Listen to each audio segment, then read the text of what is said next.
Hi class. Today I'm going to do a video that goes in conjunction with the announcement that I posted regarding supply and demand and how that's different from quantity supplied and quantity demanded.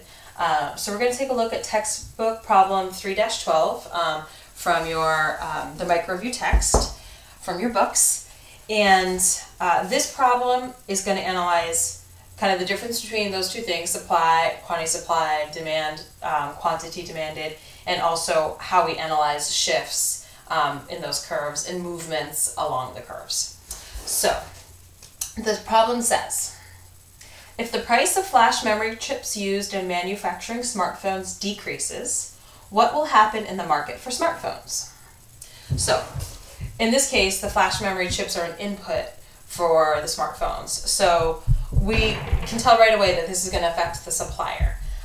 So the supplier's costs have gone down. For every amount of smartphones they make, from 1 smartphone to 1,000 smartphones, their cost is going to decrease. So if we create our basic chart here, basic supply and demand. So this over here is going to be price,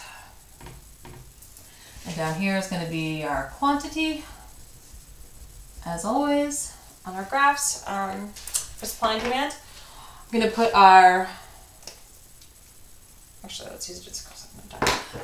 I'm going to put our demand curve, just a hypothetical downward sloping normal demand curve, in red.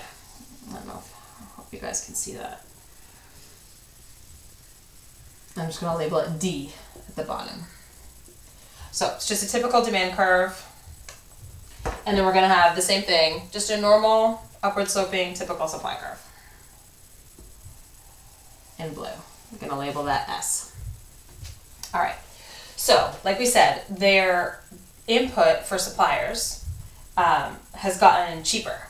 So at every point, at every quantity, their costs have gone down. So at every price they could sell it at, they could potentially sell more because now their costs are less. So when costs go down, you can provide more of something, and still make the same amount of profit. So this is going to entice suppliers to make more, to supply more at every single selling price point, because now they're making more money off each one. We're going to shift it out, and I'm just going to make this into dashes. So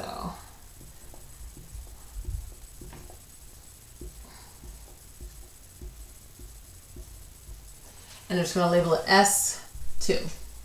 So we see what happens when an input for a good that's being sold decreases, the price of that input decreases, the supply of that is going to shift outward. Demand, the actual curve itself, is not going to change. If you're a person buying a smartphone, all the people in the world buying smartphones, they don't really care how much flash memory chips that go in them cost. You already have how you feel, all the customers in the world. This demonstrates how they feel about the price. At this price, we could say this is maybe $1,000, down here, $100. This many people would buy it. Down here, at $100, this many smartphones would be sold. So the price change, we'll just move along the curve.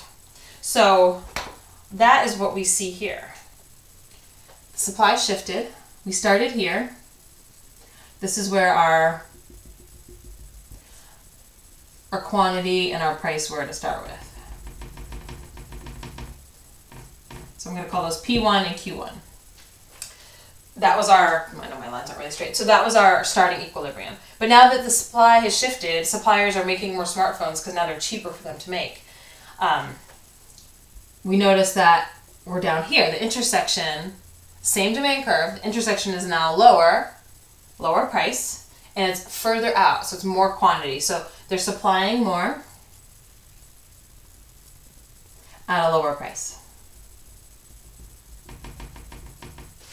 So P2, I'll see us here. So we went down from P1 to P2. So the price dropped, and we went from Q1 to Q2, and the quantity increased.